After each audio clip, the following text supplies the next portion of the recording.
Hello. I'm MC Toon, the worst rapper in the world. Today I've been excited for this for a long time. I've got with me in the house, both Jon Snow and Ian Furgeson. How are you guys doing? Good, bro. Doing well. All Doing right. very well, thank you. Uh, Jon Snow is here as comic relief. That is his skill set. Ian, you may know from the title, used to be an installer for 5G phone networks and other things too, and has since changed careers. And we're going to talk about 5G tonight. So let's do this. Jon, give us a quick introduction, and then Ian, you go. Hey, what's up, guys? My name is Jon Snow. For those who don't know me, I'm a recording artist from Canada. I've been with MC Toon now for about a month. It's my fourth show. I love you guys. Subscribe to my channel. Enjoy the show. It's in the description. All right. I'm Ian Furgeson, former tower climber, reluctant internet personality, now an electrician. And Jon was so charming that he talked me into doing an interview, which I don't particularly care for doing interviews. So you really have Jon to thank for me coming on. Well, thank you, Jon. All right, Jon, if I get out of hand, you let me have it, all right? Oh, you won't be disrespecting Ian today, but No, I don't. I like this. All right, so I have watched, Ian, I watched all of your videos that addressing 5G. It at least had it in the title. I may have missed some because it didn't have it in the title, or I ran through it or something. So could you explain your position now on 5G? Yeah, because if you watched the series, and you had a chance to watch my growth and understanding as I dug into this. Yeah. I remember you reached out to me about the initial video, the very first one I made while I was still in training for it. And man, did I have some things wrong. I had some things right.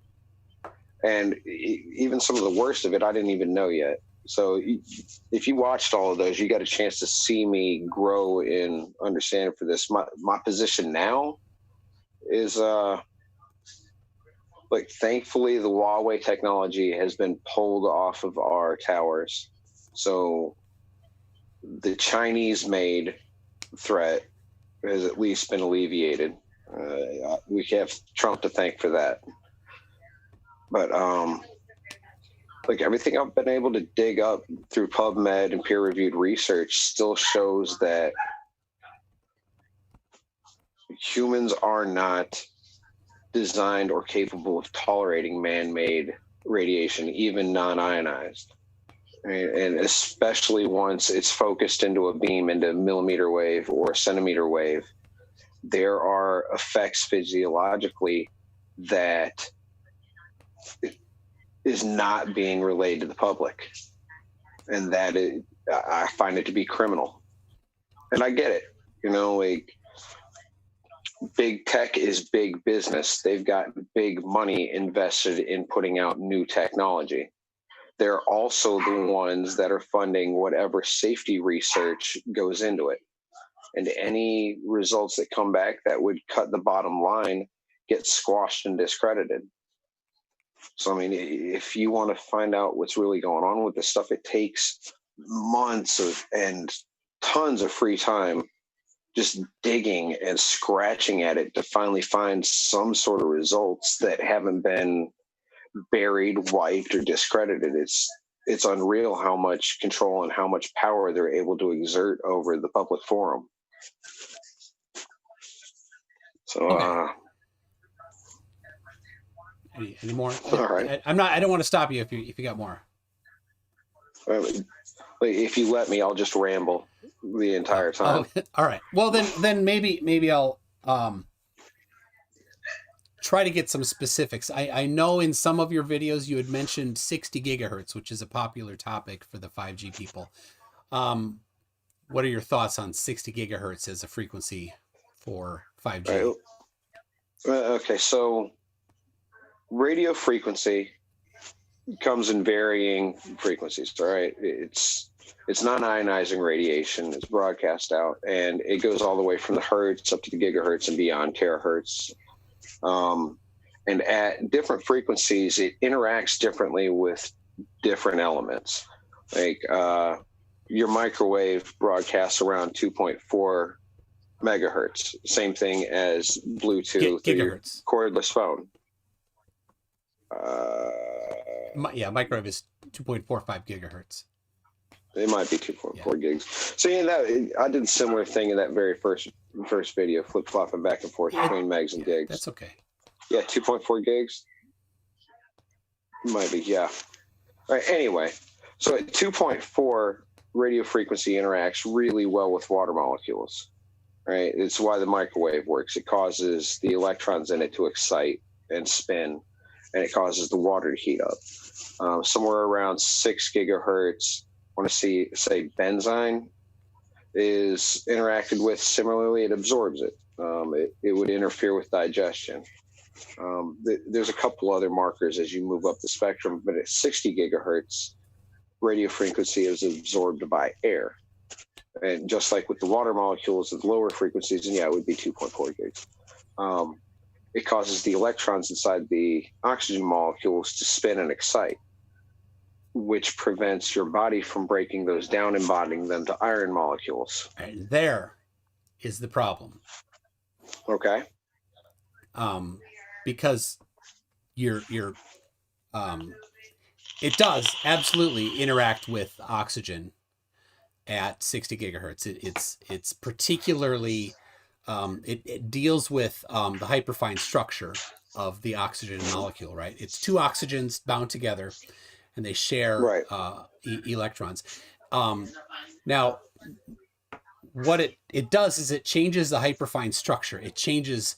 You said spin. It doesn't cause it to start spinning. The electrons are already in motion, but the hyperfine structure is about spin, and that's there's up and down spin, or there's parallel and anti-parallel, or different ways of looking at it. It changes that, but it doesn't actually change its chemical response. It still acts identical in how it binds chemically. So there's oxygen in triplet state and oxygen in singlet state, and this is nuanced, but normal oxygen is in triplet state, and oxygen in singlet state does have a different chemical response, but 60 gigahertz doesn't cause that transition to happen. It's always in the triplet state, which is the base state for oxygen. It just changes the spin of the lowest pair of electrons. All right, I'd have to look into that more. It doesn't. Legitimate. For someone who doesn't know the science, can you explain it for someone who's like say 5G for dummies? Well, this is 60 gigahertz. This is hyperfine structure. There is no for dummies version of this, unfortunately. Right. But the dummies version is it doesn't change its chemical behavior. That's all I can say to give it the simple version. It is very complicated, and the actual nuance of what's happening is really difficult. And if anybody's interested, there's a 1947 paper by Van Vleck. That would be the place to start, and then you can find different papers that have referenced Van Vleck. I do have on my website mctoon.net/60ghz a kind of a starting of an article I'm writing on it, and it has several references already, so you could go there and look at that. All right. So the key is, by any chance, do you have anything peer reviewed footnoted there? Yes. Because I personally prefer to go and really dig into the paper itself to find it, which was how I came to the understanding that interaction with 60 gigahertz will cause the oxygen molecules in the path of that beam or that pulse to be rendered essentially unbreathable, where the iron in your body can't bond to it, or your lungs can't break it down. I have asked everyone I can find for the actual peer-reviewed research for that. Nobody ever has it. I don't think it exists. That's not surprising to me whatsoever, because any studies whatsoever that come out contrary to their bottom line gets buried, gets discredited. Well, so the thing is, though, that is what it is. For that claim to be true, there would have to be some research somewhere, sometime, and I've not found it. So I've the farthest I've traced it back is to Joe Imbriano saying it in somewhere in 2018, but he didn't have any references either, so that dead ended for me there. Yeah, and honestly, like it's been almost a year since I was actively researching this. I just know that I came across something I found credible that led me to that. So I can't even give you a footnoted or a reference or a name on it. Okay. I just know that at one point I had dug enough to get there. Okay, if you do find it, I would love to see it. I've never seen it. And I've found websites of nutritional doctors, NDs, making the claim, and I've emailed them, and I'm like, where did you get it? And then they send me to another website that just says it, but doesn't actually. So I'm like, I'm daisy chaining back, and I never found anything. So yeah, I'll do it. I'm charming. I will email them. I will get you what you need. Copy that. All right. So the next thing is about 60 gigahertz is that it's not used for 5G. That is incorrect. The Wuhan network, which was actually the first millimeter wave network to be brought online on a full cityscape, and that was flipped on in October last year, was launched live as a 60 gigahertz network. So what handsets were using 60 gigahertz? I couldn't tell you. So that's the problem. Now, who says they were using handsets? Well, 5G is much more than just telecommunications. It's the platform that the next generation of the internet will run on. Sure. Do you remember about 15 years or so ago when the first iPhone came out, and it really fell flat because it had all these bells and whistles that didn't really function on the networks that existed? It wasn't until 4G was really live and widespread that the app domain became so prevalent. You need to get on the internet, really. Right. So you're going to see the same thing happen with the 5G platform. It's not just about how fast your phone will work. It is about how quickly your vehicle will be able to communicate with every other vehicle and the server locally, how quick you're going to be able to do facial recognition, sound processing. The way it was described was that in a 5G world, you're going to be able to walk out your front door and order a cab via voice, much the same way you tell Alexa to check the weather. Well, I mean, you can do that now with an Echo. You don't need 5G, right? But you can't do it for that, though. But you can't do it on your sidewalk and have it. But how is your sidewalk going to listen to you? You still need something to talk to, like your phone, right? Right. Now, at this point, we're talking about Wuhan, China, which is covered in security cameras and microphones. Like, it's like 5G is now being marketed as telecommunications. It was originally had its birth in crowd control, the active denial system. Hold on a second. Just a second. What's the power of the ADS? The ADS is that it raises the. No, what's the power? What's the power level? No. You used to install this stuff. You must know power. Yes. Now, right? Look, the small cells that they're installing on your street lights and your billboards, your telephone poles will not have the power output that the active denial system has. Okay. That's military grade crowd control designed to make you feel like you're boiling. What's the power? Oh God, it's up in the not joules, but it's in watts. It's kilowatts, isn't it? It's 100,000 watts. So. Okay, so 100 kilowatts.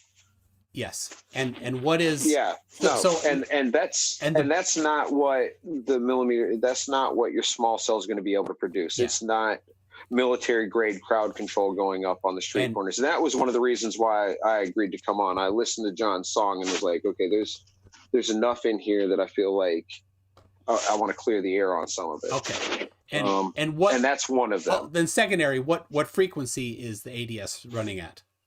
Jesus Christ, I have no idea. I know it's in the millimeter wave, but probably 100 gigahertz or up Yeah, to it's up to a 95, terahertz at 95 that point. to 96, because it's another range where water has an effect. So it's a very specific frequency. Right.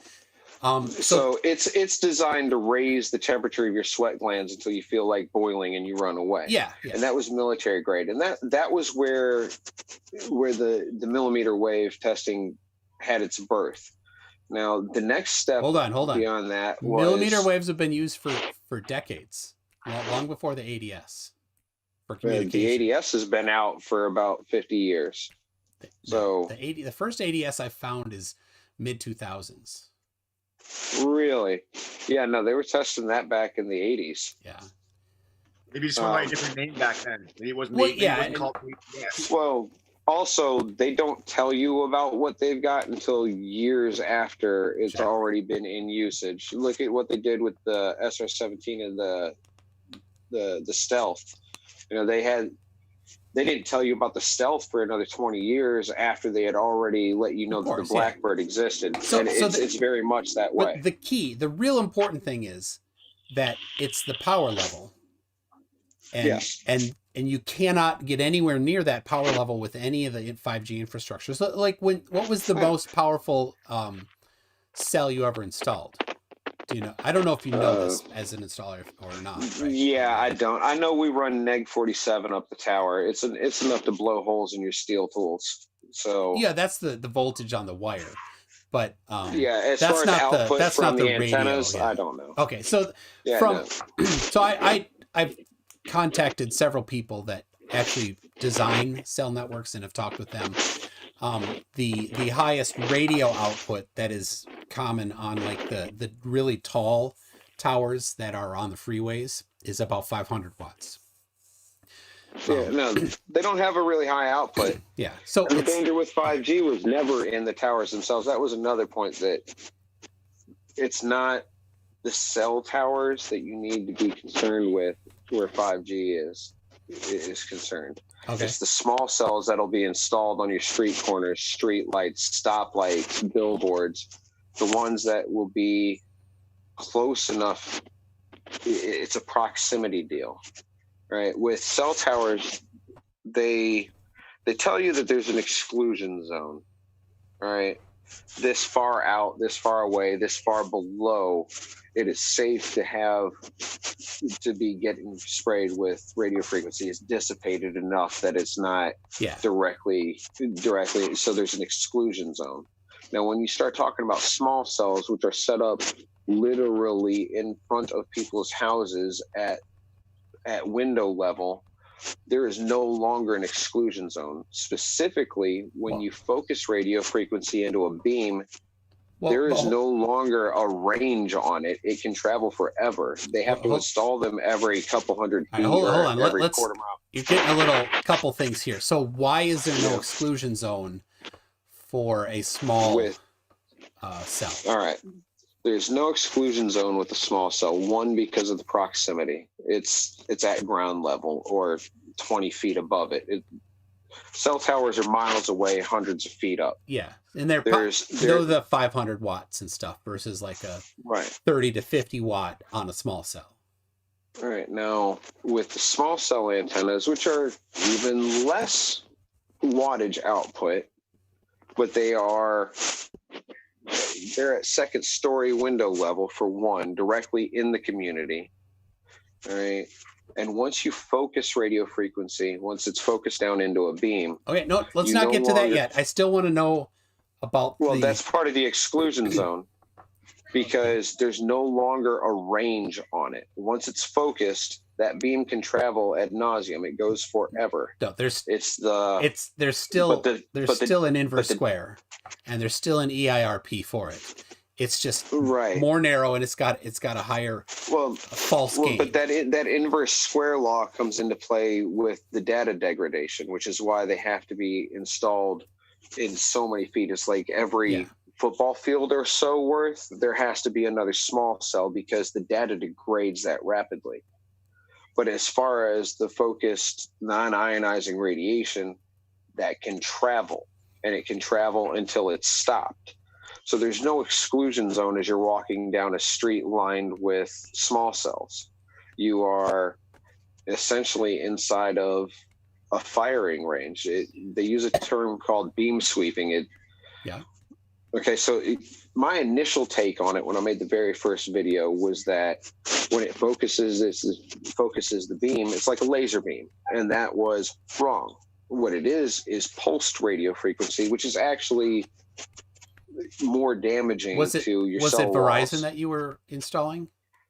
No, for the original, I was going through a Nokia certification. Okay. I was out in Oklahoma, getting ready to do their rollout there. But Nokia's not a cell company, right? That's the gear.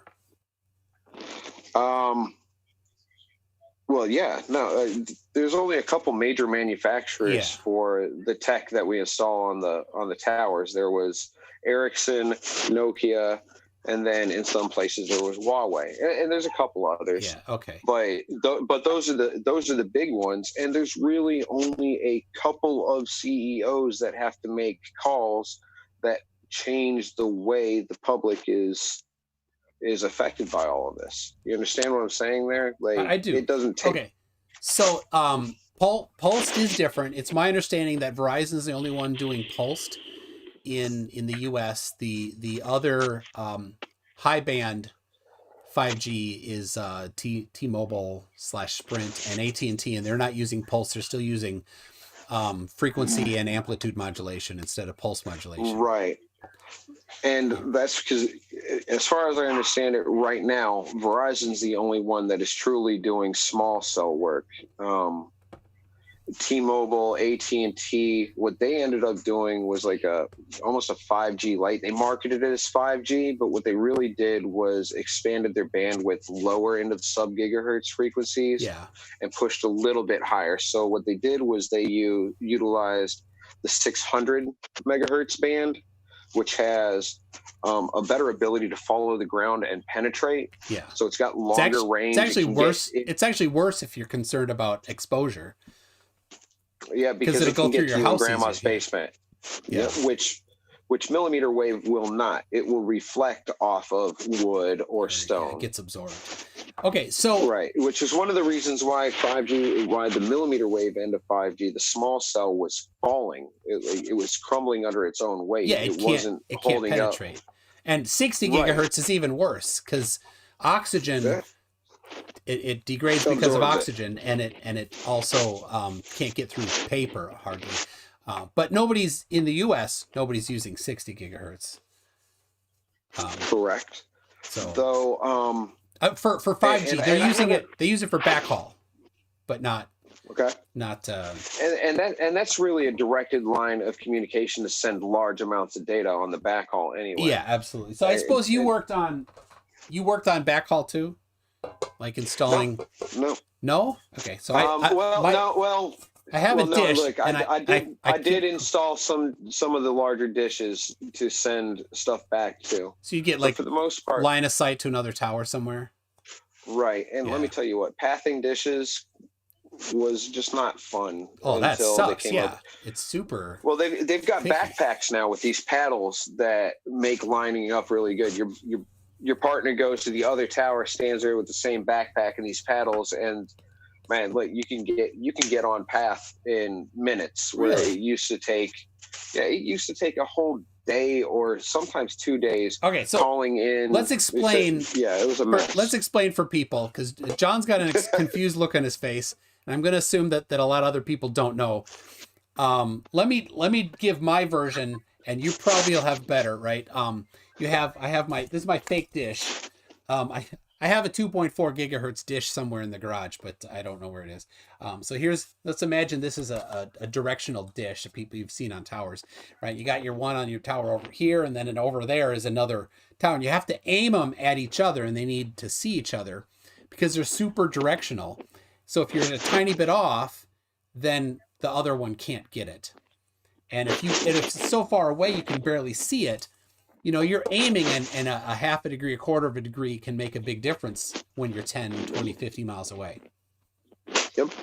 that's pretty spot on. And you don't want to get in front of a cell phone antenna, which is at a much lower output. Especially you a definitely dish. don't want to get in front of a dish. Yeah, it'll cook you. It's a miserable experience. It's not something you want to live through. Have you had it? I mean, it's doable. Yeah, I've gotten hit by a dish. Absolutely. When you work on a tower that's shadowed by another tower, and you climb up, and you'll climb through the path. You feel it? It's just, yeah, absolutely. You feel it. It's not fun. Dang.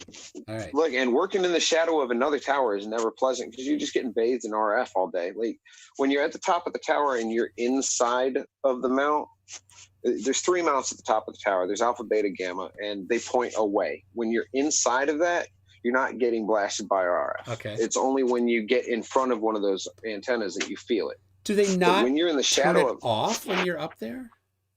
No, they lose money. They don't care about us. Are you kidding me? If they throttle their car. No, there's general exposure limits and there's occupational exposure limits, which are in the US, I think 5 times higher. So how did you do anything, or did they have anything so that you knew if you were being overexposed? Yeah, well, I mean, every crew has to have a radio frequency monitor. I have never once met a climber that actually carried one on the tower. Oh, why didn't you carry it? Pain in the Are butt? you kidding me?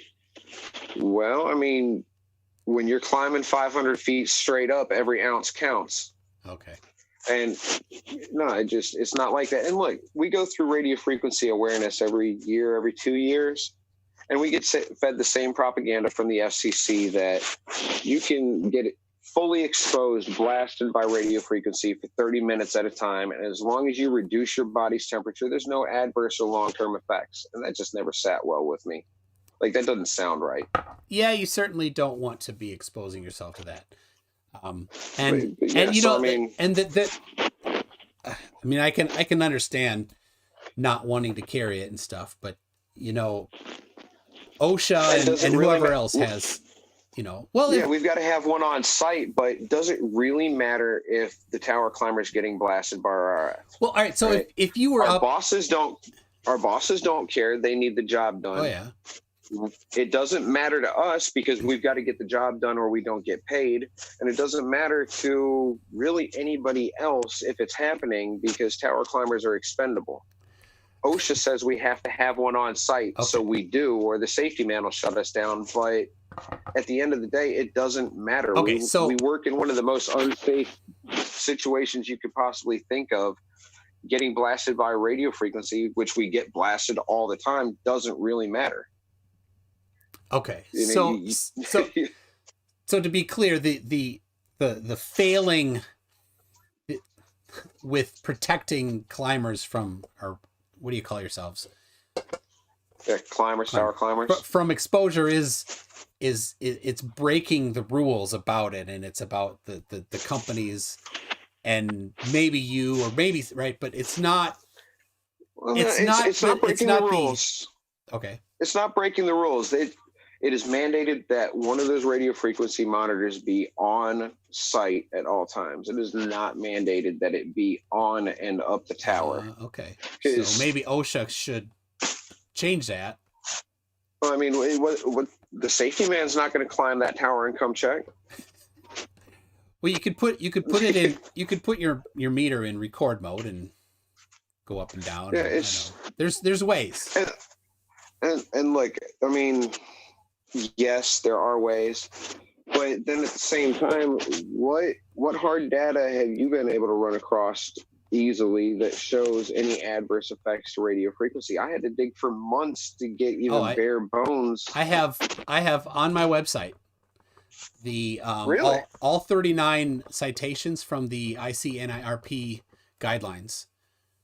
Easily linked, okay. and they have, so ICNIRP is the European version of the FCC, sort of.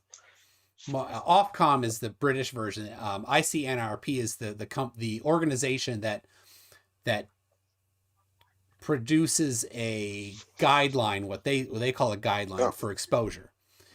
I'm familiar. Yeah, and I tried to bring up the British regulations because I tried to bring this to the tower climbing community first and was basically laughed out of the Facebook groups by guys that had been to radio frequency every other year, just like I had, and had fully bought into it. And like you said, America's safety limits are like 50 times higher than anywhere else in the world. So when you bring up British safety regs, actually it's double.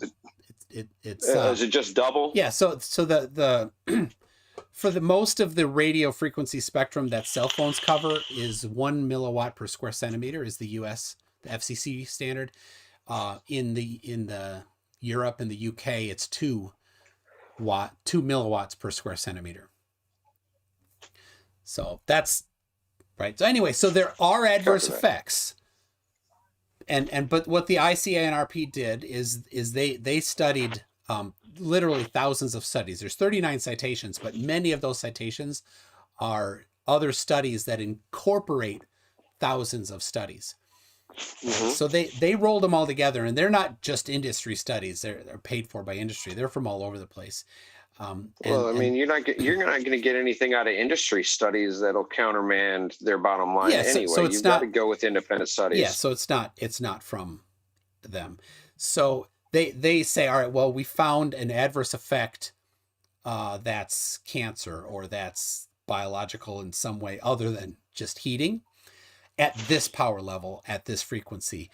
And they found other things like heating at this power level. And so what they did across the board, all of the things that they found that the heating was always the one that was the first to hit the lowest power. Mm-hmm. So like, okay, so we find heating at 100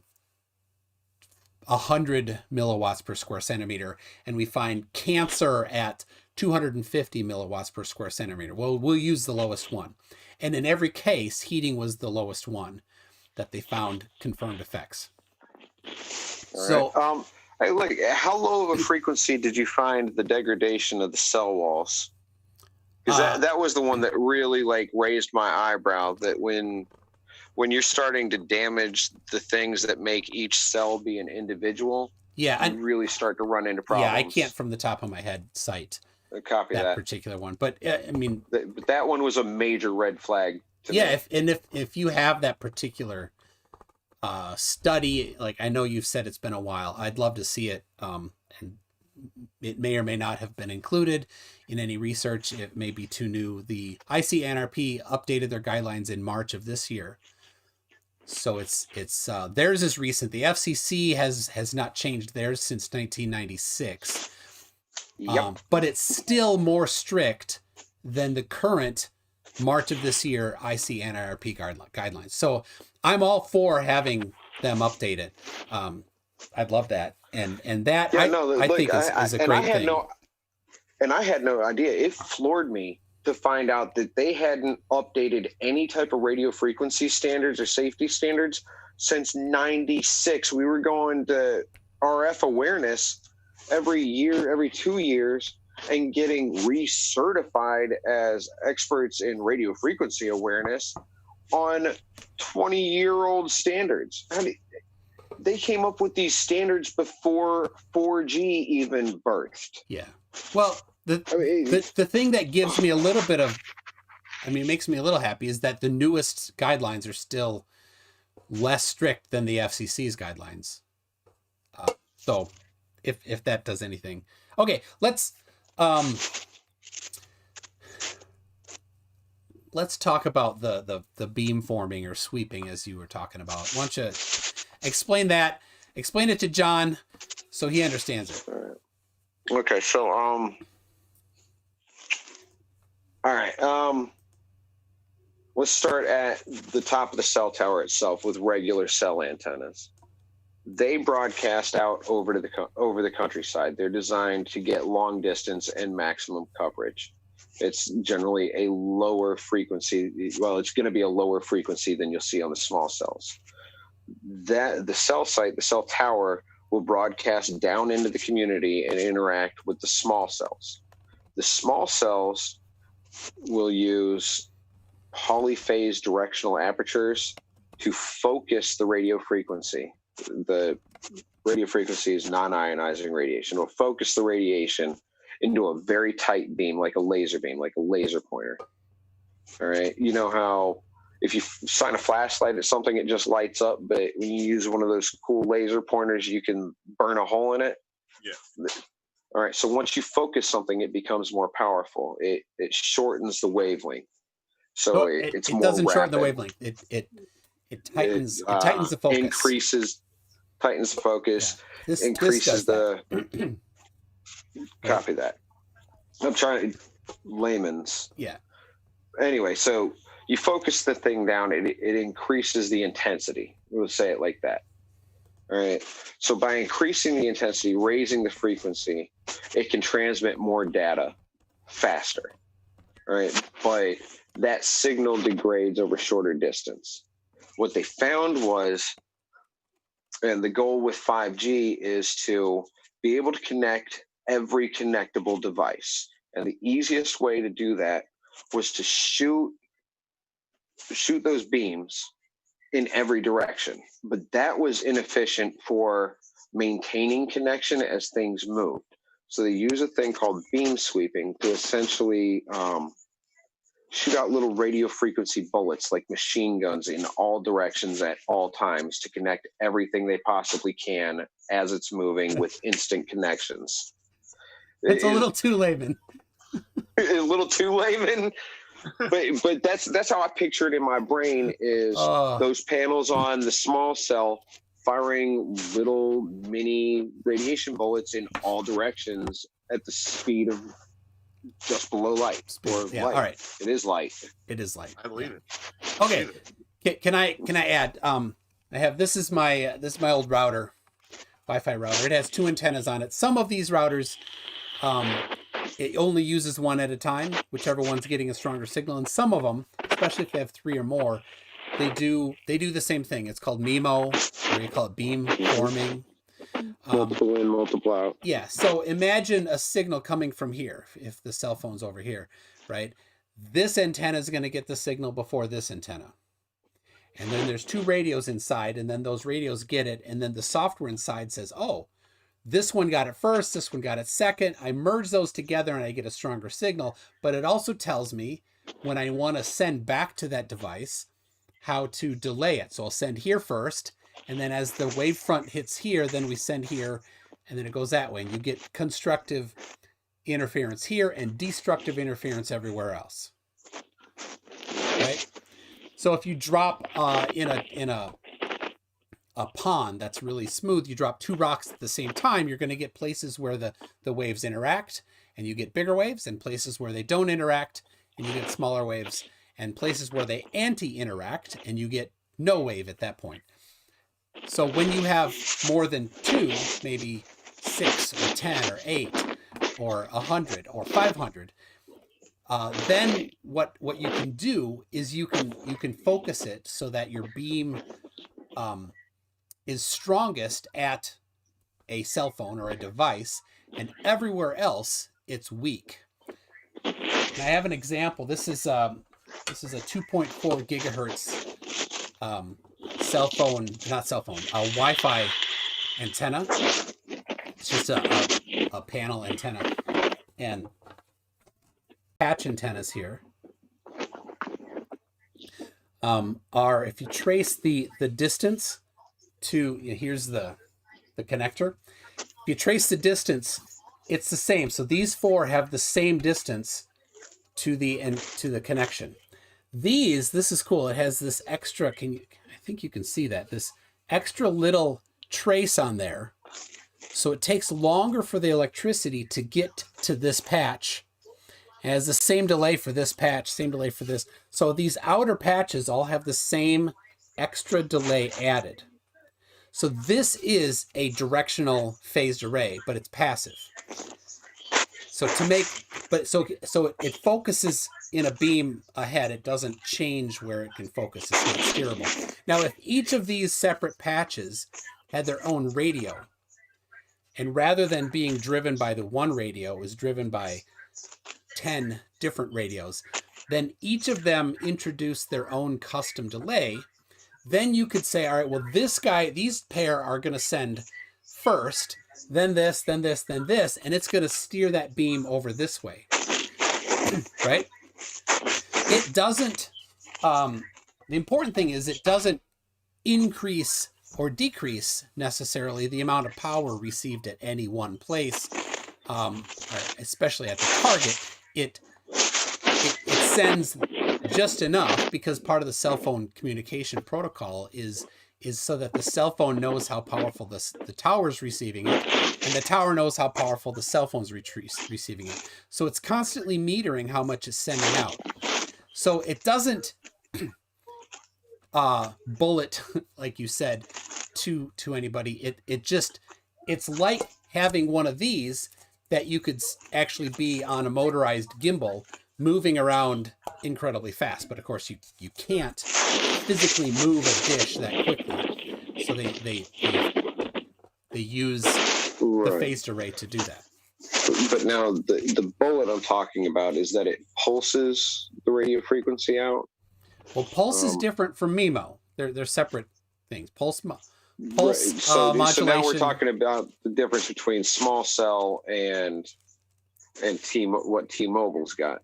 Well, right. You can do small cell without beam forming and without pulse. You can do it with. You could do it with.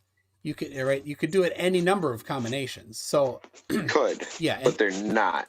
And it's in the pulsing of the radio frequency that you actually get the maximum adverse effect from the radio frequency.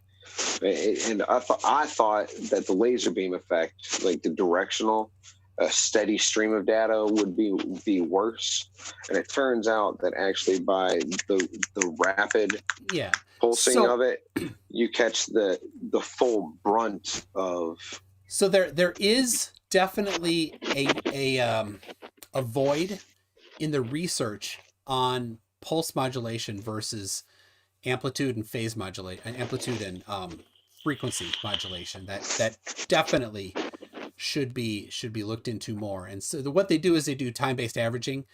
So they say we're going to take 6 minutes or 30 minutes, and we're going to average all of the signaling that we've received during that 6 minutes, and that's our mark. You have to average it at some threshold.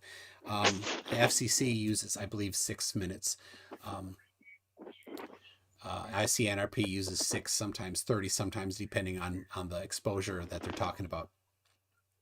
Which is really crazy, because what you're talking about is carrying a receiver with you 24/7, setting it next to you at night to charge, and no, it's receipt. It's how you average when you're reading the amount of exposure. No, I understand. What I'm talking about is the testing that's not being done. You understand? You're talking about the limits on the testing that they're doing because it's easier for them to test.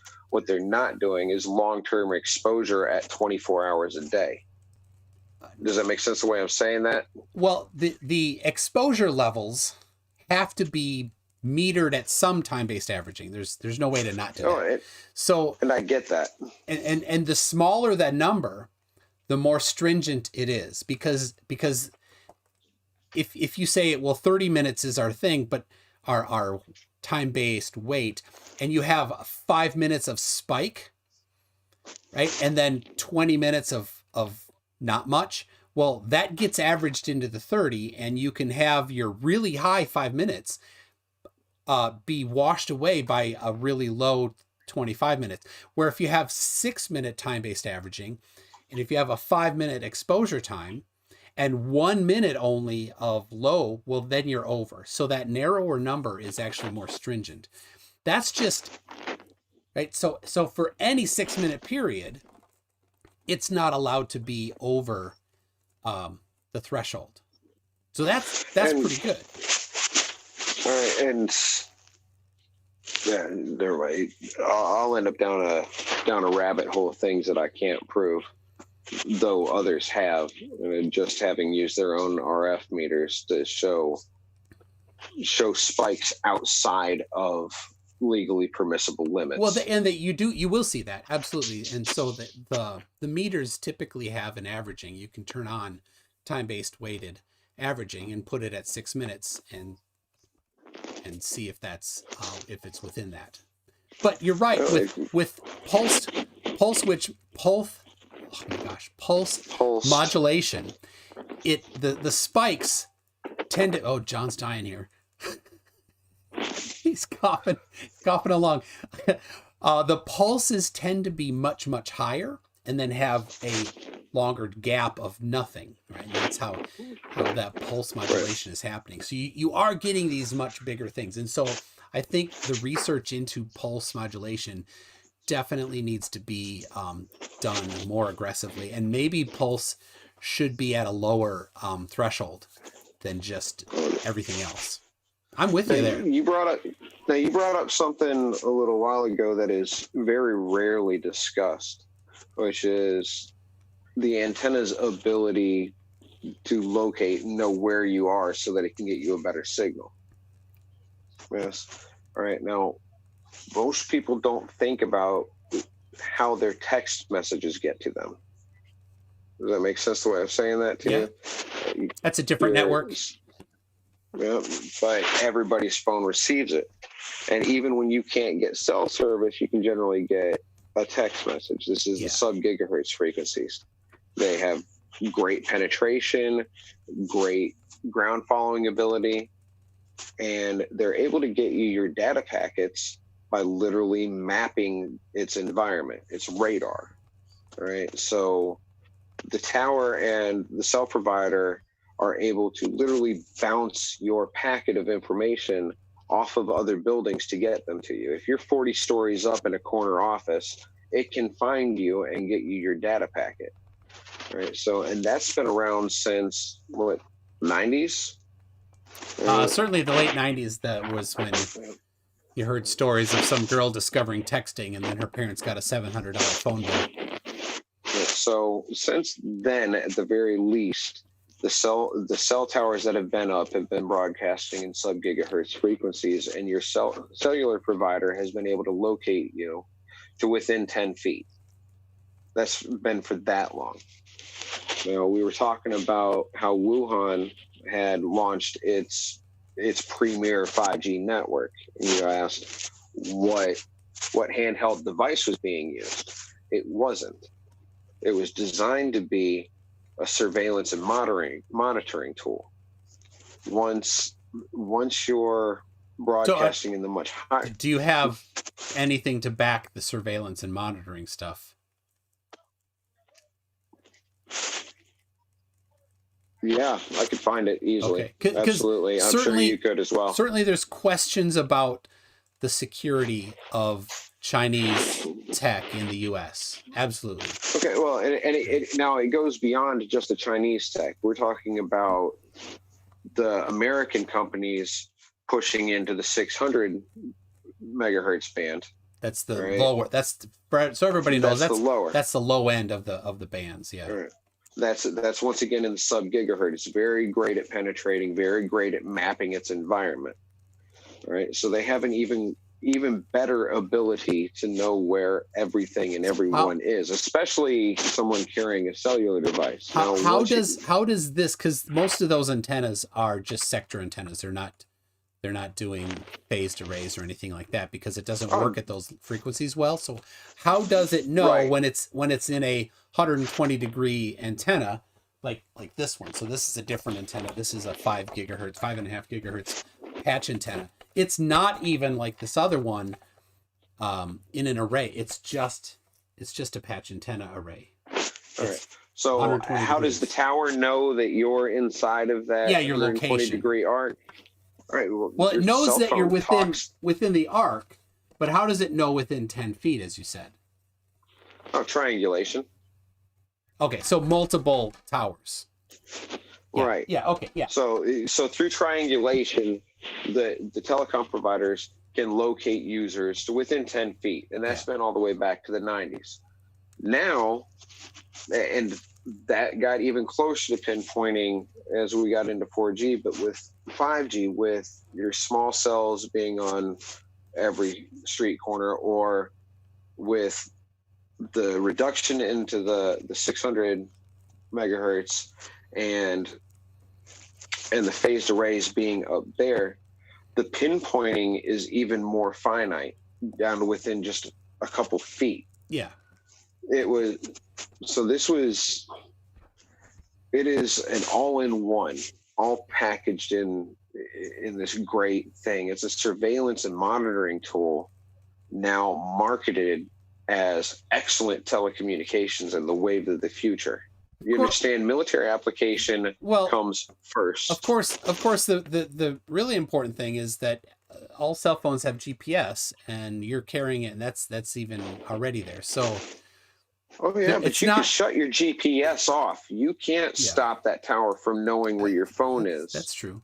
So I want to say something here. Cretan Ball, for $5 Canadian, says, I feel like John's facial expressions are a visual guide for our collective struggle to understand some of the technical things being discussed. And I'm really sorry, guys. We're trying to keep it, but obviously there's a lot of technical stuff to 5G. So and I can't see John's face. There's John. I haven't seen you this whole time, bro. I'm just happy to be here. Honestly, this is like a dream come true. You can switch it to gallery mode. That might help. Then you can see his confusions. I have a question for Ian. What's up, bro? Yeah. Okay, so what are your thoughts on people like Mark Steele? I feel like he's out there trying to scam people with fear of 5G with like a lot of these stickers and stuff that really can't help anybody. MC Toon has proved that these things are snake oil. What are your thoughts on people like that? Oh, Mark Steele. Wait, Mark Steele's not selling. I like Mark. He's not selling stickers. Well, okay, but people are out there doing it like that. They're out there putting Sasha Stone and John Kitson.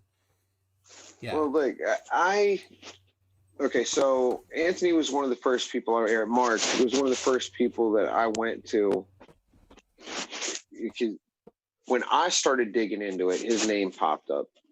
And I saw that he was battling 5G in Britain, right? Gateshead specifically. So I watched his series of videos about how, the guy was a leading expert in independent research into it. No, he's not. No?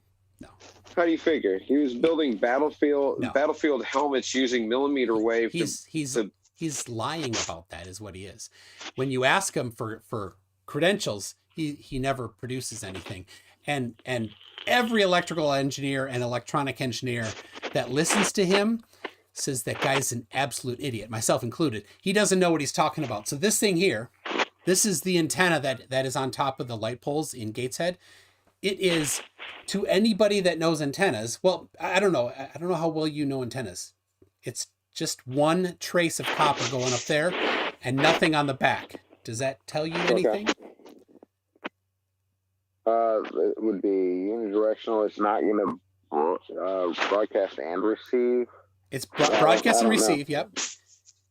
I really don't know that much about the interior of antennas. Okay. I can install one for you and wire it. It is just a single conductor, and the back of it does not have any metal on it.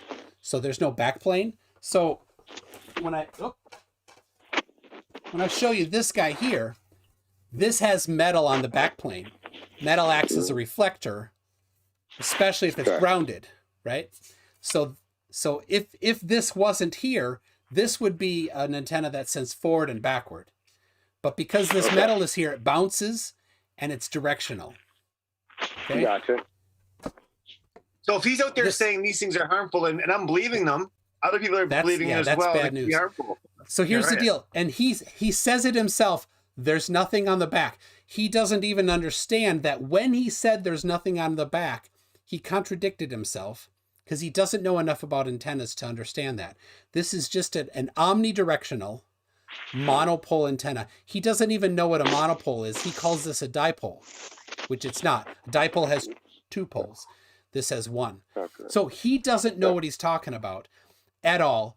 And all of his credentials. I am familiar enough with omnis to know that it sucks climbing past them because they broadcast in all directions. Oh, yeah. And I suppose for you, that would absolutely be a thing. And so, and you know, every directional antenna you installed, I'm sure, has a metal backplane, right? They do. It's a necessity to make it. That's how you end up with an exclusion zone. Yeah, up absolutely. inside the mounts. So what does he say? What does Mark Steele say it does that hurts people? What does he claim it does? Well, he says this is a highly directional antenna, and then there's a little. Now this one has a blob at the tip, off the very top. He has one or two. There's a blob on the face of it up here of this. It's called conformal coating. It's just a varnish to protect from elements, right? Because these are meant to be outside for years. Now, wasn't part of his premise that the high-end blue light was damaging to the eyes as well, and the combination of the two, the blue light with the radio frequency, he did talk about had that, some serious adverse effect. And I didn't really understand that part of it. I actually took his word at that as being a credible expert in the field, having worked with weaponry and whatnot. So, but I found him to be a delightful and very nice guy. Honestly, a little alarmist, but he seemed very nice to me. He treated me well. He was very courteous. You're on his side. He was very uncourteous to me, even though I was courteous to him. He immediately told me that he made several slurs, and told me that I don't know anything about antennas, even though I studied electrical engineering. These are some of my books here, and he never did. And every electrical engineer that I have ever talked to about this antenna says the same thing. It's a monopole omnidirectional antenna. And Mark Steele, who has no education in it, says it is all sorts of things that it is not. So anyway, Can I say one thing cool? One thing cool though. This is one thing really cool. So in the past month, man, I went from thinking that 5G death towers were coming for us. I used to give them the middle finger every time I drove by one. To now, I'm like, you know what? Maybe the towers itself are not that bad. I want to thank you guys. I really do, because like I was really like, doomsday. These towers are killing us, type of vibe. And now I'm like, you know what? It ain't so bad. Yeah, no, I caught a lot of heat because after my video blew up, there were people like harassing tower climbers, and people were starting this 5G movement to like burn towers down. And I'm over here like, it's not the towers, it's the shit they're trying to put on your light pole that you need to be worried about. It's the stuff they're putting in on the street corner that needs to concern you. Yeah, and that's Mark Steele's claim. Of course, these are in a non-licensed spectrum. Yeah, well, that's not a millimeter wave. No, that's not a small cell either. And the duty cycle. The duty cycle on these is 1%. That means it can only be transmitting 1% of the time. So could it be possible that he got his information from someone else and he's running with it as well? He's just making it up. Okay. There's nobody he could have gotten it from. But what's his gain? Fame? Like money? What's his gain? What do you think his gain? He never misses a chance to suggest that you should go to his website and join the political party for just £1 a month. Okay. He never misses that opportunity. I don't know if that's his deal. I think he does believe himself. And I think it's Dunning-Kruger that is it, because he doesn't understand these things, but thinks he does. You can watch his most recent videos on these antennas, and he's like, he says it's a microstrip patch antenna, and it's not. Bro, I made one. Where'd I put it? Oh, there. Hold on. I'm going to get I made a microstrip patch antenna because he claimed this antenna is, but it's not. So hold on.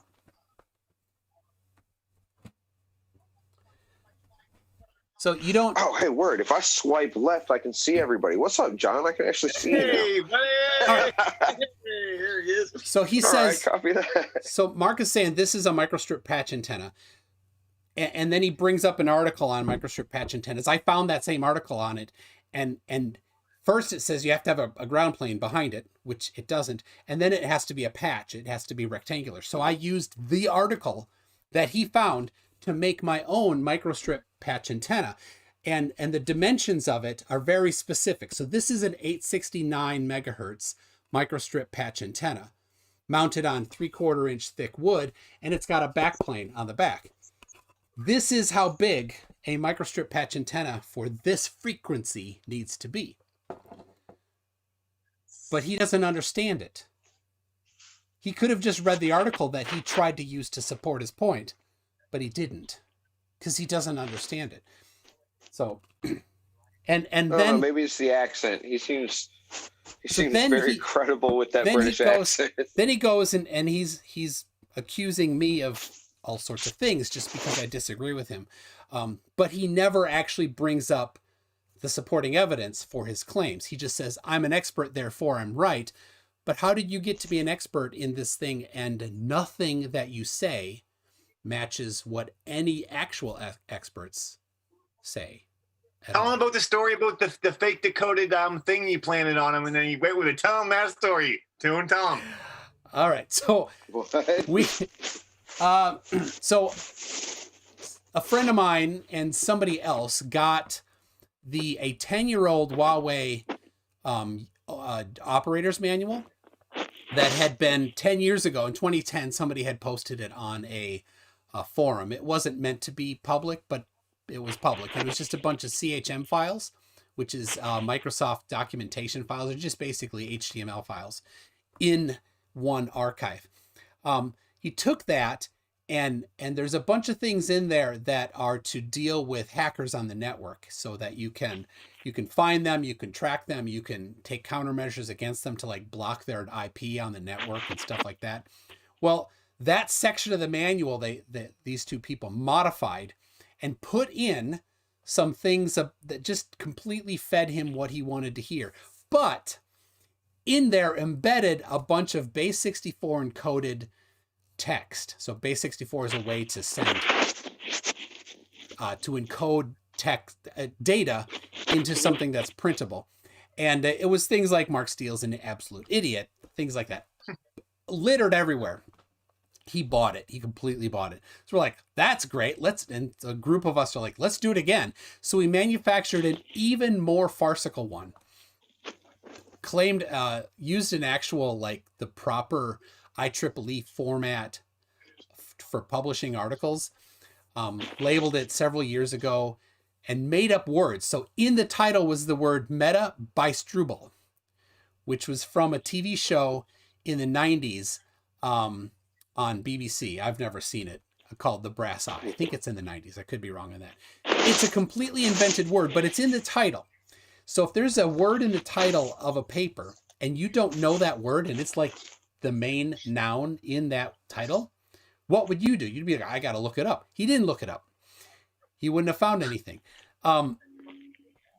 We put in there, this was my phrase, non-ionizing consumer operator large array, NICOLA. That's the name of the girl that he shot in the head in 1993. He put that in his own video. The name of the girl that he shot in the head in 1993, embedded in this document that was meant to trick him, and he totally bought it.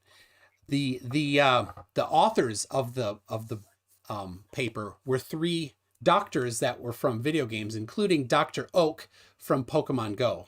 Nice. He's willing to run with anything. He's willing to take anything and run with it, which is dangerous. Like, because I'm totally a Pokemon Go geek. I am literally right now hacking Pokemon Go and catching Pokemon in Sumida City, Japan. My best friend Melissa's into it too. She loves it. She would be. So, I've done that too. Since it came up. And it's doing it on its own. Yeah, no, I'm absolutely a geek about that. All right, so anyway, so we fed that to him, and then I did. If you look on my channel a couple weeks back, I did this. The video is called Mark Steele Trolls Himself, and just revealed the whole thing. Went over all the stuff. I have downloadable on my website the actual source documents that were fed to him, and he bought. So he is not an expert. He couldn't suss out that this invented word and this completely garbage stuff was fake. He still thinks it's real and that somehow we manipulated it. Yeah, no, but I mean, who's gonna dig into this archive and strip the thing to find out not only if it's been encoded with Easter eggs, but to break the encryption and actually pull that out. Well, no, the Easter eggs were so that we could self-destruct, so that he could not claim later that he found it elsewhere. Yeah, right. Gotcha. So copy that. And if we put them all over the place, so like it's the authors, it's the references. There's 5 or 6 citations, including if you like Weird Al. I do. As a matter of fact, the movie UHF. It was channel 62, so it had George Newman is Weird Al's character, is G. Newman, and R. Hernandez, Raul Hernandez, are in the citations. Again, it's just, if he had looked up the citations, he wouldn't have found them, any of them. If he had looked up the authors, he wouldn't have found them. None of it actually matched. So anyway, the point is, he's not an expert, and he has said so. He's not an expert in microwave radiation. I have 2 times that he was on different talk shows saying that. So it's no surprise that when he looks at an antenna, he doesn't know what it is, because it's outside of his skill set. He worked on a helmet for a motorcycle, and basically it's just got mirrors in it. But so my final up for my final up, that doesn't make any sense. For Ian, so these guys who are out there selling these, like, you know, things like necklaces that protect you from 5G, you would say that they are pretty much a scam. Would you say that, Ian? What, the Orgonite and all that? Yeah. No, like, I had a whole slew of people hit me up wanting me to market it. Wow. Market various products, and I could never at any point in time find any validity whatsoever in the claims that they did work. No one was ever able to show me any type of research or study that this necklace would.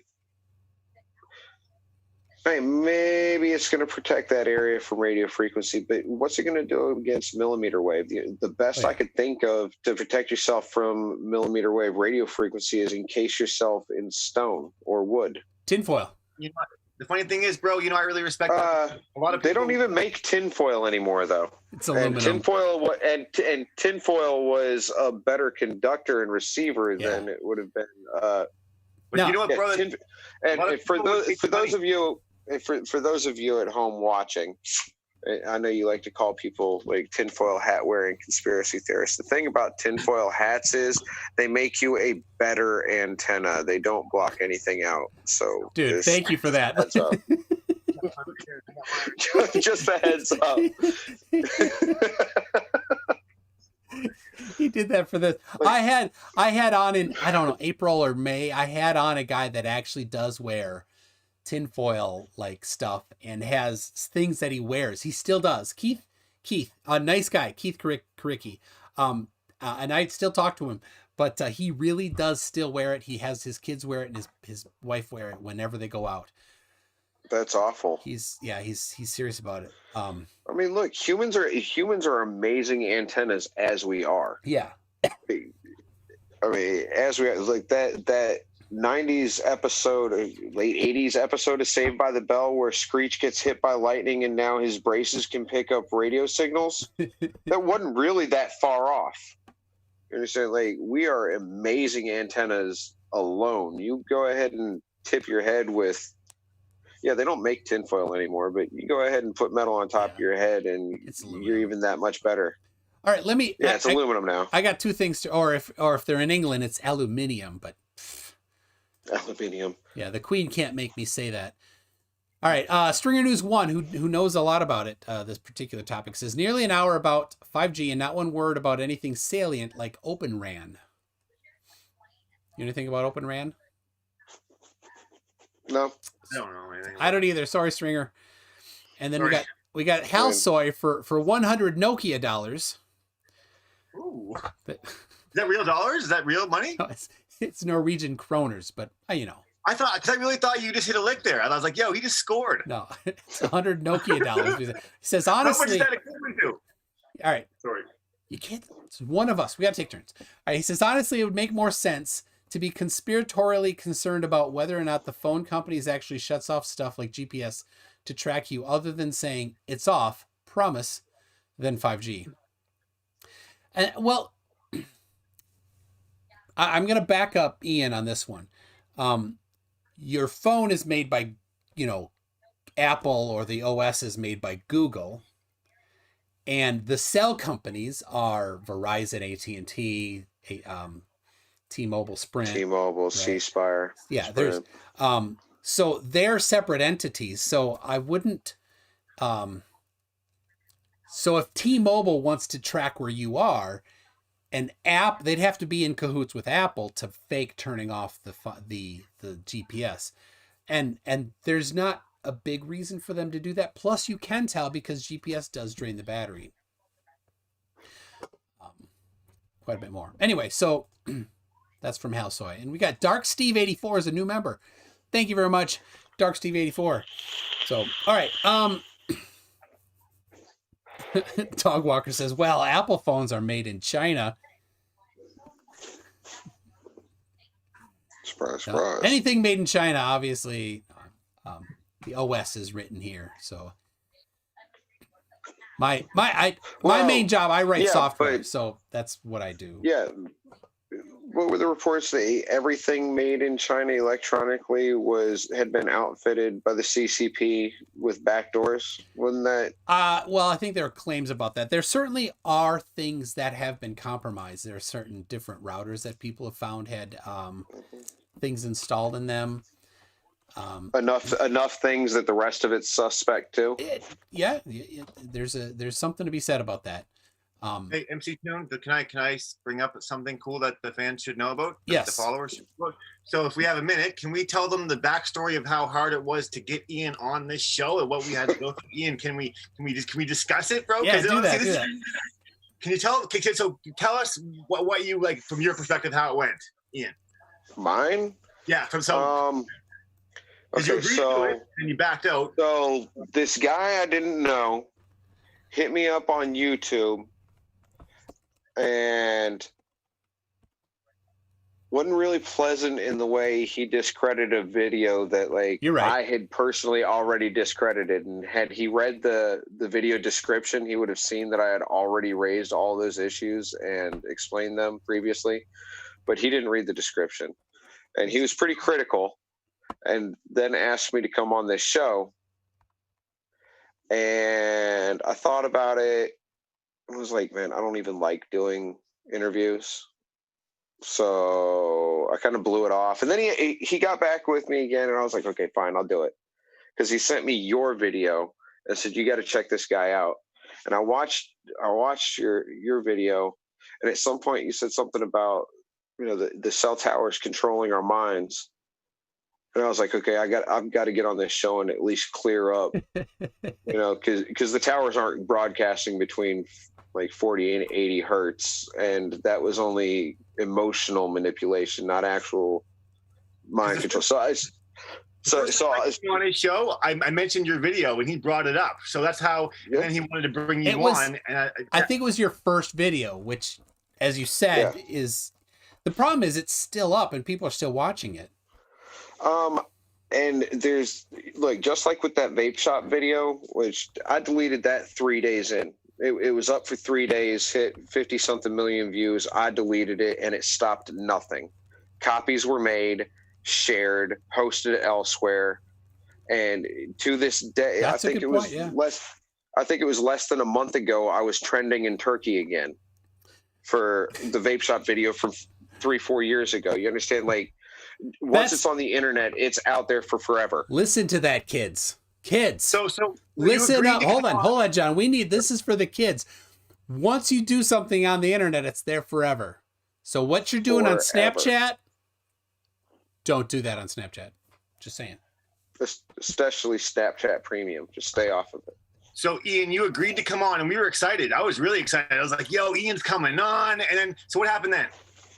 And then Toon put up an advertisement for the thing, and some jerk tower climber jumped on there and reminded me of what I went through trying to tell tower climbers about this in the first place. And I was like, you know what? I already don't like doing interviews. I'm definitely not doing another interview just to get clowned by this guy who wasn't very nice to me when he first messaged me in the first place. Like, screw this. I got things to do. I got to apologize. I came in hot. I shouldn't have.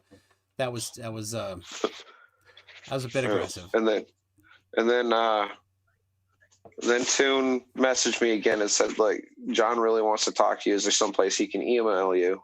Yo, we strategized. Me and MC Toon. This is where me and MC Toon strategized, man. We were like, how are we going to get him? Like, so I was like, listen, I'm going to spam his YouTube. I'm going to spam his videos with my comments, and I'm just going to hopefully just sort of get him. And we really tried it because we really wanted you to come on. And he was never trying to like go against you. And I think that's what you thought. Definitely thought like, yeah, he was just going to like try to like, you know, come against you. And I'm glad. But yeah, no, I caught some real heat over trying to blow the whistle about 5G, especially after that first drunken video was just full of holes. Like, even after I started researching and digging, like, I tried to tell the tower climbing community about it, and it was not well received whatsoever. Because once again, you're going against the bottom line, the status quo, and it did not go over well, and it was not a pleasant experience, and it wasn't really one I wanted to go through again. Like, I've got other things on my mind, like election theft. Yeah. You know? So, anyway, that's sorry. It's on the TV again. Subject right away. Yeah. Back to 5G. We're back, boys. All right. Yep.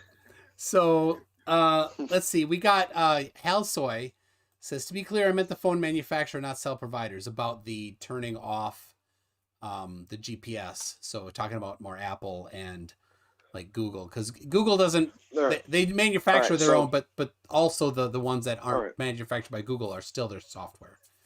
Okay, so the GPS radio inside of your cell phone connects differently. It connects strongly, and it pinpoints your location, pinpoints it, right? Even with GPS off, the cell phone providers, the towers that are within connectable distance know where that device is. If it's on, they know where it is. I think that even applies if you turn it into airplane mode. The towers really? And that's maybe not. Not if airplane mode is doing what they say it's gonna do, which you can test because you can put a spectrum analyzer next to it, then it would not be sending anything out. All right, so that may be the only way to dark that phone. Yeah. Shutting off GPS doesn't turn off your location. It turns off pinpoint location. Yeah. The phone is still connected to the closest tower. So you're triangulated to within like 10 feet. Yeah. The company, in the 90s before there was GPS. Yeah. So the cell phone company can find where you are. So how does that help Verizon or AT&T or whoever? What are they going to do with that in a bad way? Who is the question for me? Yeah. AT&T or Verizon, I don't believe they do anything with that information in a bad way, though it has been shown that they and app providers sell your data, specifically location. I'm thinking more along the lines if I was the U.S. government's NSA, I would have a deal with the providers to have access to the minute-by-minute data of where every American citizen is.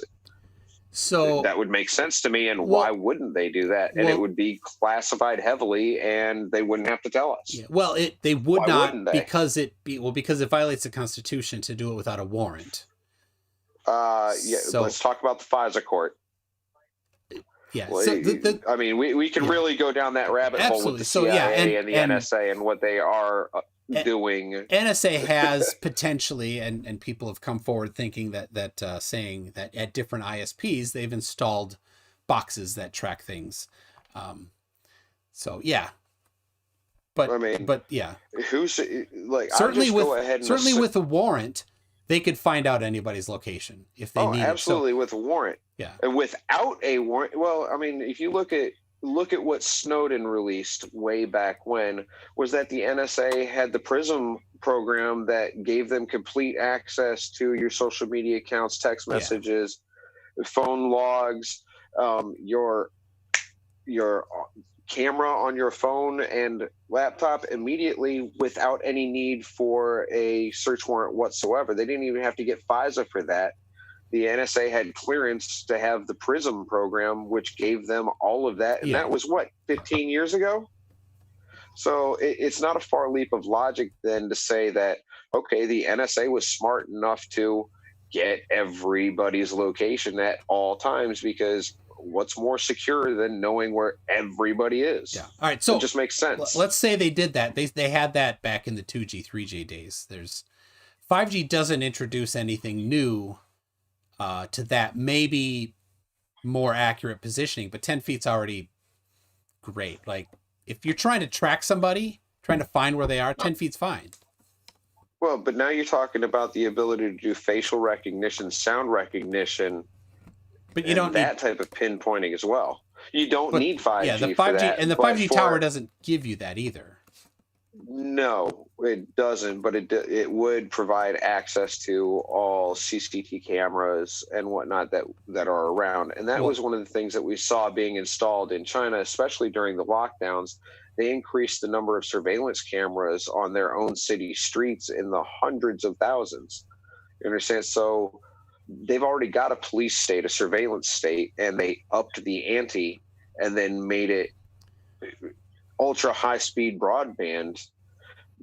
It's able to use, and we've seen like the models, the display models or whatever of the surveillance programs that they were instituting there through that surveillance.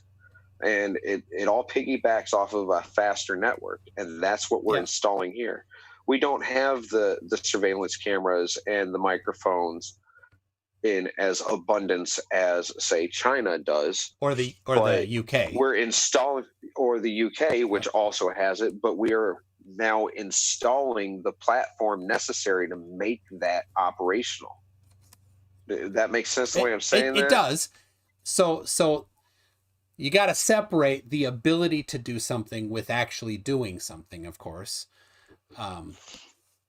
Right. And there's other ways to accomplish the same thing. They could hardwire sensors. They could, power corrupts, and absolute power corrupts. Absolutely. So, but they need to, they need to do it and not get caught, not have, another Snowden. Well, of course. So now we just circled all the way around back to the beginning of the conversation where Snow mentioned how apprehensive he was that they chose during the lockdown to mass install this network. Now, they were already installing. Brings that right. Yeah, but what they weren't doing was driving unmarked or unscrupulous vans up to schools that had just been shut down and upgrading their networks, and then telling the parents that were questioning what are you doing here, and telling them that they had no business knowing. You don't need to know anything about it. I saw videos of eyewitness people that there were 3 or 4 vans pulled up at the school during lockdown. They went up there like, what do y'all got going on? And they're standing there with security guards telling them to leave. And it was, let me put, and it was sketchy. Let's imagine for a second. Sketchy. Let's imagine for a second that you were a 5G installer, and you're just doing your job, and somebody walks up, it's like, "What you doing?" You know what I never needed as a tower technician or an installer? You were up on a tower. You didn't was armed security. I didn't need to have a security guard with me. Yeah. I also didn't ever need to run somebody off and tell them they had no business being around. I was always comfortable telling them who I was and what I was doing, because I was. So now I've seen some of the videos where people were doing things, but do you know what they were doing for sure? Absolutely not. And I can't even suppose what it was going on. I just know it was sketchy, and it came up in conversation. So all right. So we don't have really anything. It's essentially other than conjecture. Yeah. But you know what? You get enough conjecture together, and then you have something that needs to be looked at. Now here's an idea. Let's say you were in a bucket truck working on the electric for a light, right? Okay. And you're alone. It's just you, because it's not a big job, right? And you're sitting up there, and then some guy comes and starts yelling at you, right? And then he goes around and he turns off the truck. He takes the keys and walks out. What do you think about that?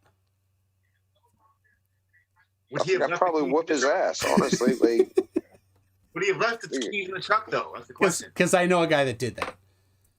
Yeah, well, just broke and entered, stole. He did get arrested. He did get arrested. Yeah.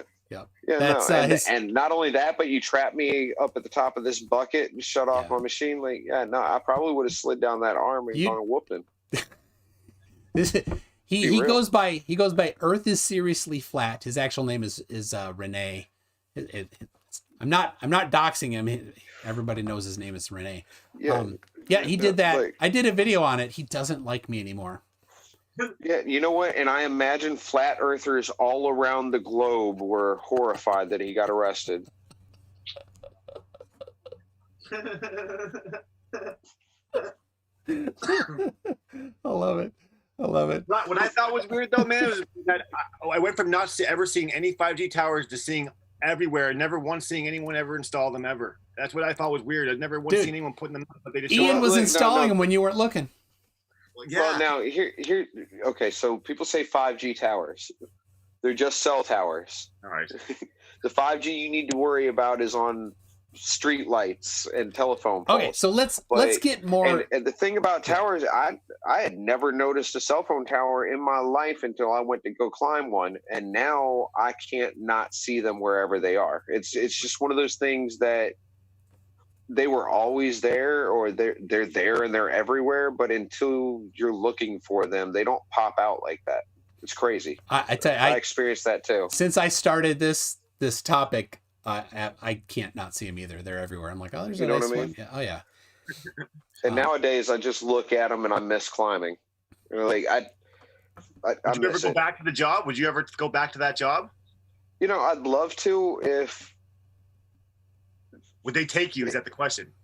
Yeah, I was good at what I do. Would they take you back though because of all this stuff? Would they welcome you back to the community? Yeah, because it doesn't matter about the community. It's about how well you can do the job. One, I'm a good climber. I'm good at the installation.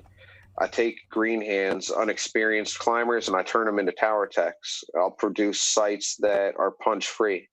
I show up to work on time when I say I'm supposed to be there. I show up on site. Punch free?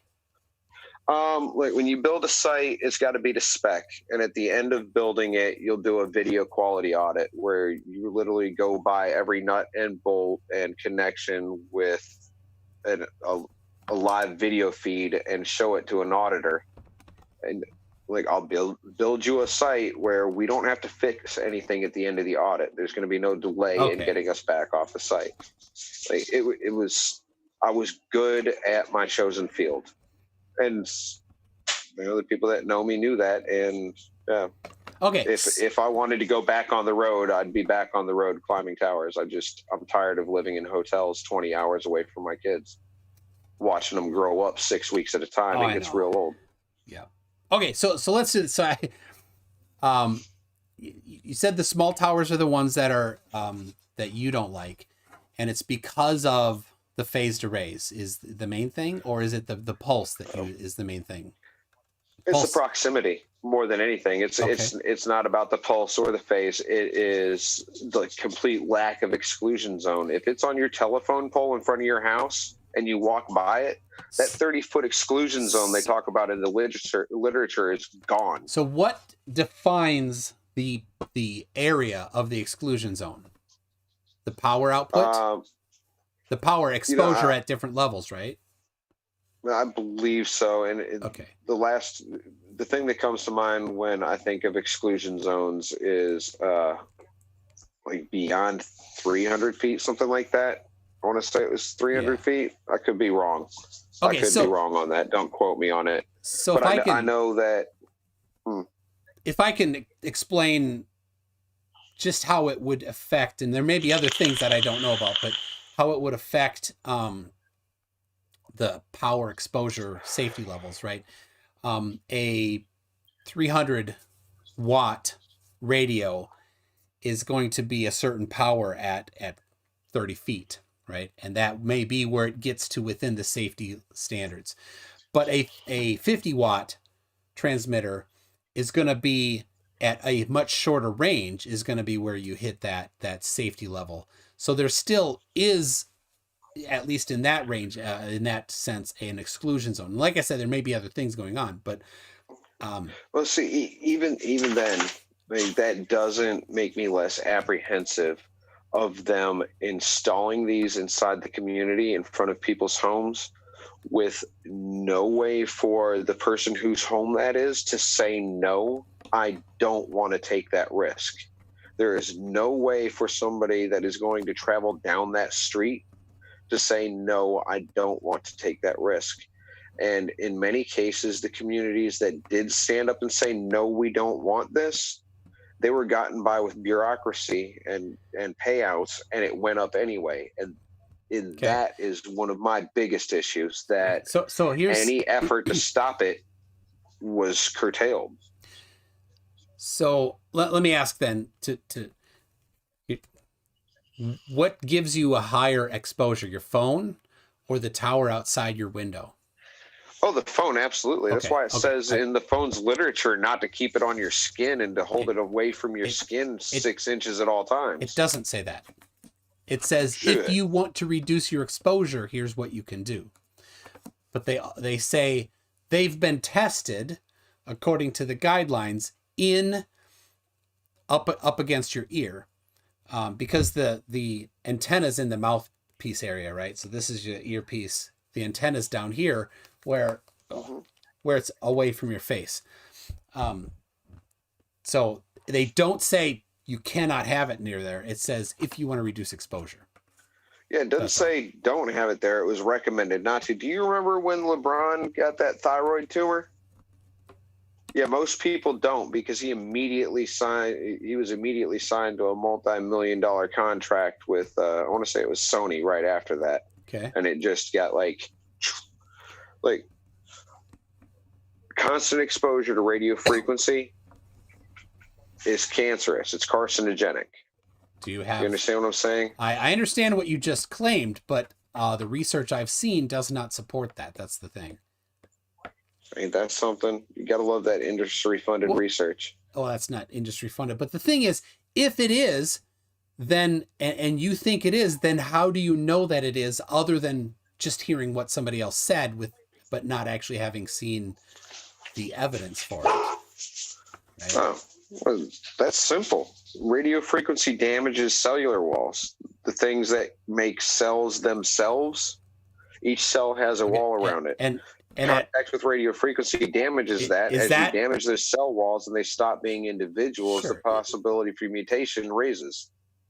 I mean, that just... I don't think that quite follows biologically, but I'm not a biologist. But is there evidence for that, or is that also just something that you've heard somebody say? No, that all comes from PubMed. Okay, so and you'd have to go dig. All right. Like I came by my theories by digging, by reading, by finding things to be concerned about, looking at them, tossing some to the garbage can as ridiculous and some as very plausible. Yeah. So the thing is, and I get this I'm not putting you in this basket, please don't take that, with flat earthers. They hear something that somebody said. Somebody else said it. Somebody else said it. They get multiple people that said the same thing, but never sourced it. And then they take it as truth. Right. Yeah. So, no, I came at the whole situation from, I got sent to Oklahoma to go get certified to install this. And I listened to the lectures that were being given, and some terms were raised that I had already been exposed to through independent research in other topics. And I had to go find things out. And I came up with theories that they weren't legit. And I disproved them myself in my research and found other reasons to be concerned about it. Is how it worked out. And it's not because somebody said this. It was because I went digging and ran across things that raised the hair on the back of my neck. And like, when I find a couple things that don't add up, I've got to work the problem until I get a solution. And at the end of the day, I found a lot of empty holes where there should have been information and there wasn't. And there were enough of them to make me concerned. And to this day, I'm concerned. okay. I just don't speak out about this anymore. Look, we reached a legal hurdle last year as far as waking people up and expanding consciousness and getting people to speak up and speak out and get it to stop. We crossed a legal barrier sometime last fall where it didn't even matter anymore, because at that point, speaking out wasn't going to stop the installation. The only thing to do with small cells then was to pull them down individually in the community. And I'm not going to advocate for terrorism. You understand? So it was no longer worth my time to keep speaking out, because we were past the point where speaking out would have done anything. It's here, it's coming, it's being installed. And whether it's going to make people sick or it's bad for you doesn't even really matter at this point, because there's nothing we can do about it other than commit acts of vandalism against FCC controlled sites. And I will never advocate for that. Thank you. I appreciate that. That's good. Okay, so a couple things here. Somebody, Hugh Jars, and else. Wow, he made you say it. He did it. He made you say it. He made you say it. Mr. Hugh. No, that's his name. Hugh Jars. His last name is Jars. He's in the chat.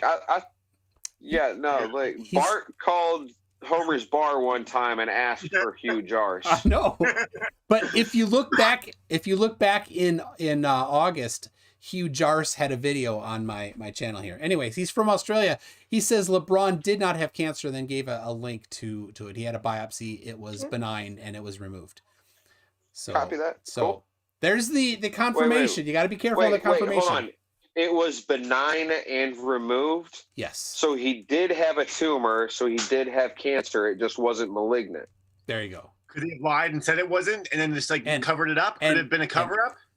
Anything could always be a cover up. The other thing is, of course, he did have something. He had a biopsy, and they found something.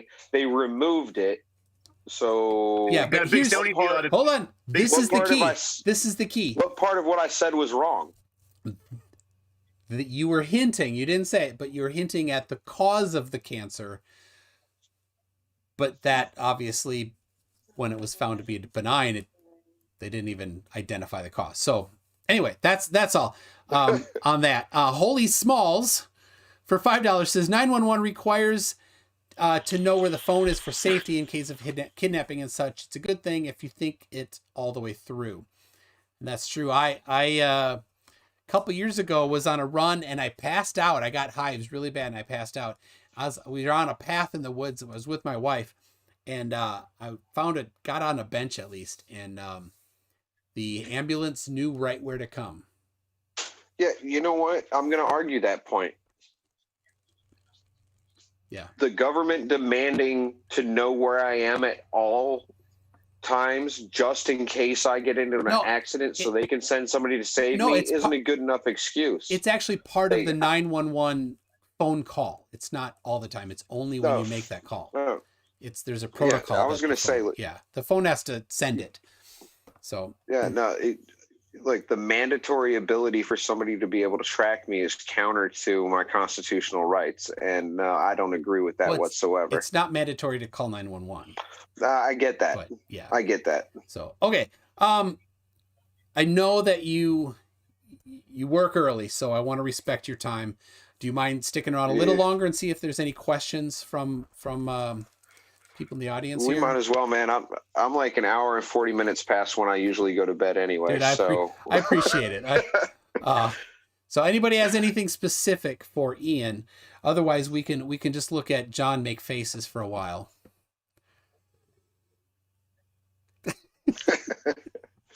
Honestly, I really enjoyed this talk. I really feel like I'm just, ever since I met up with Toon, man, you know, I went into MC Toon, Ian, the same way you did, thinking, oh man, this is gonna be bad. But you know what? It was really, really good. I for real thought I was coming on here for some guy to clown me for likes and shares. I'm glad. You know, I'm glad it's. Hey, dude, I like you, Ian. So I'm glad it's gone well. So all right. Mute Donkey is asking why you still have a cell phone. Because it's 2020.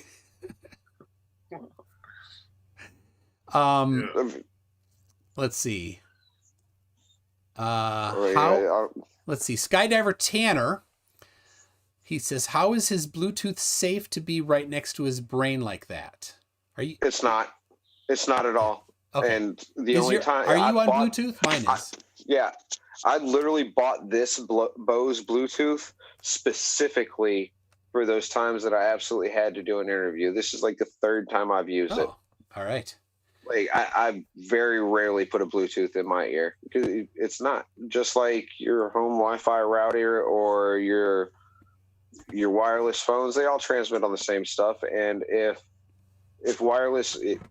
radio frequency is what we think it is, then none of it's really safe, and all of it is a threat, and we're surrounded by it all the time. And to be legitimate, like after 5-6 years of direct exposure to high levels of radio frequency, like I'm probably just a walking tumor waiting to happen anyway. So I don't know why I'd be that concerned at this point.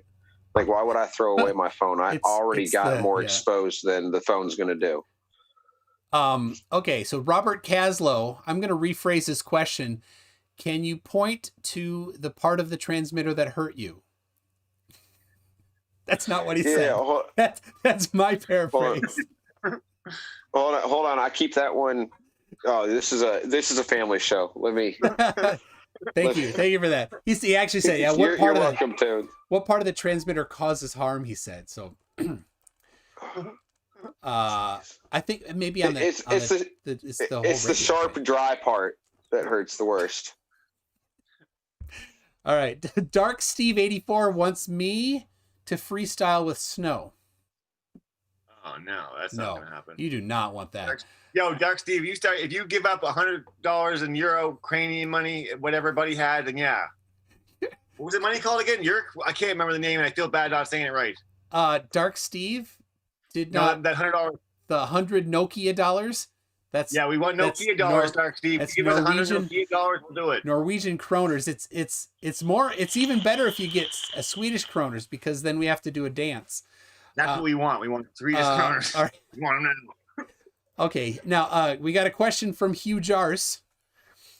He says, does he understand? And the answer I know is yes already. He says, does he understand the difference between ionizing radiation and other radiation? Yeah. Ionizing radiation has the ability to knock the electrons out of the path, causing rapid mutation, among other things. Non-ionizing radiation does not have that power. Now, you need to understand the human animal was not built to handle man-made radiation. We have some protection from the sun. We do not have protection from uranium, which is not man-made, but even it's ionizing and different form. Right.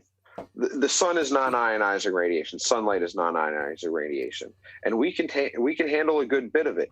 But go get out in direct sunlight for 16 hours and see if you don't feel sick as a mess. Yeah, you get a little bit. Okay. Stringer News 1 says naked women cause a growth. So is that cancer? The real question is whether or not that cancer. The real question is whether or not that cancer is benign or malignant. All right. Xanoth Carthage asks Ian, do you like turtles? I remember that video. I like turtles. I like turtles. Yeah. You're not going to see that on the internet again. I guarantee it. Yeah. Let's see. Let's see. We got Dion Saito says, go to show you can have opposing views but respectful conversation. Still weren't wrong about 5G as a weapon, but you know. So says Dion there. We got Mute Donkey says, but they're dangerous and track you. So I think that's a follow-up to your They phone. might be dangerous. They could be tracking you. And the fact that those could be's even exist are cause for concern. Okay. Does that make sense? That makes sense the way I say that, right? It does. Yeah. I think it's not exclusive to 5G either, of course. Yeah. And I'm not saying that 5G is a weapon. I'm not saying 5G is going to kill you or make you sick. I'm not saying they are going to use 5G to track you. I'm not saying they are actively tracking you. What I'm saying is we are opening doors for things to happen that we will have no control over and not asking any of the pertinent questions. You understand? Oh yeah. That's a good questions to ask. So this goes all the way back through history. If you give anybody a little bit of power, they will reach for more. And the more power they get, the more they will abuse that power. And we are slowly but surely giving away more and more control over ourselves and our autonomy to others. And it's just slipping away rapidly. And there's going to be nothing we can do about it. All right, so We Jerry 1SM says, why have we not been dropping like flies since Marconi? Who's Marconi? He was one of the guys that pioneered radio frequency transmissions. Him and Tesla. Oh, you mean back in 1917? No, late 1800s. Late 1800s. Best, and I've got no way of proving this theory whatsoever, but I ran across one that said that, around about 1917, the first transmit towers were being put up, everywhere. And then in 1918, we had a pandemic.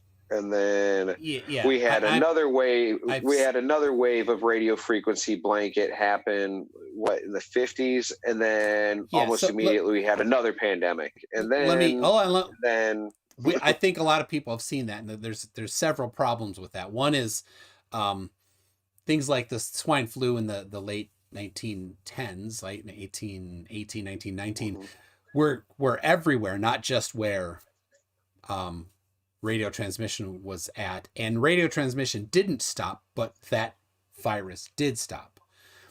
So there isn't a correlation. There is a lack of correlation.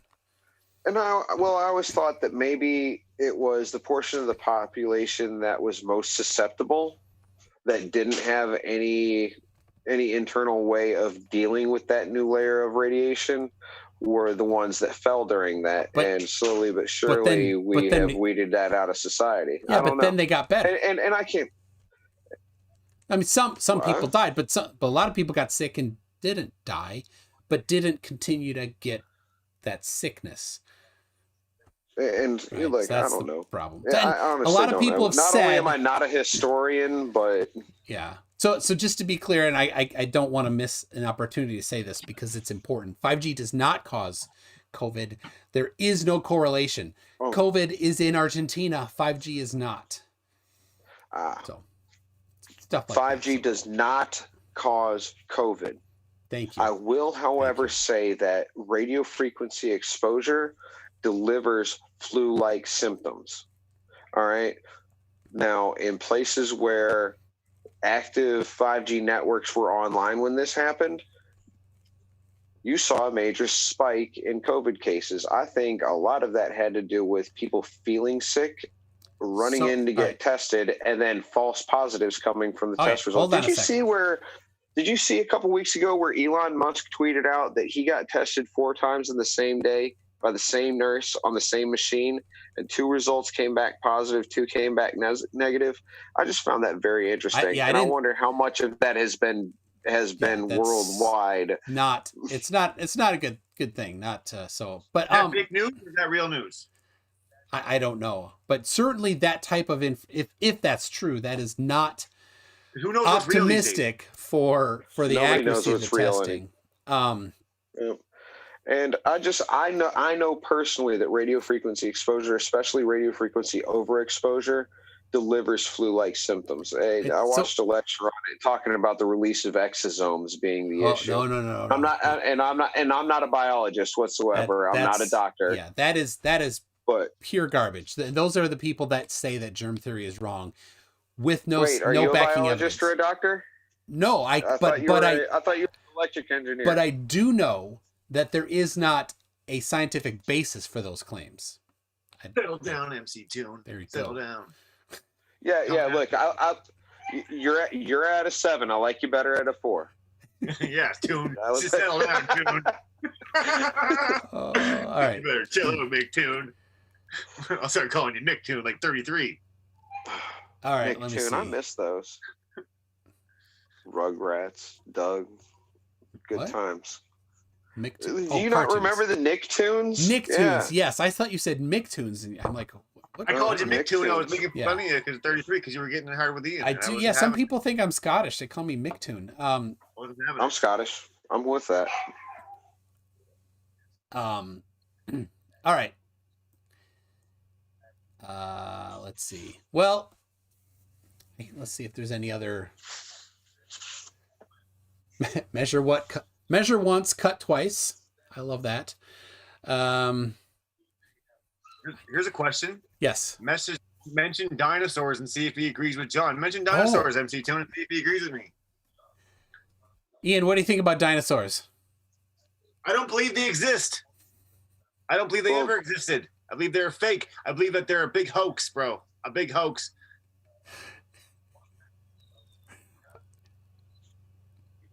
Wow. He has to think about it. Look, because I was going to bring something up about the firmament and the ice wall that surrounds the world. Oh my just gosh. now.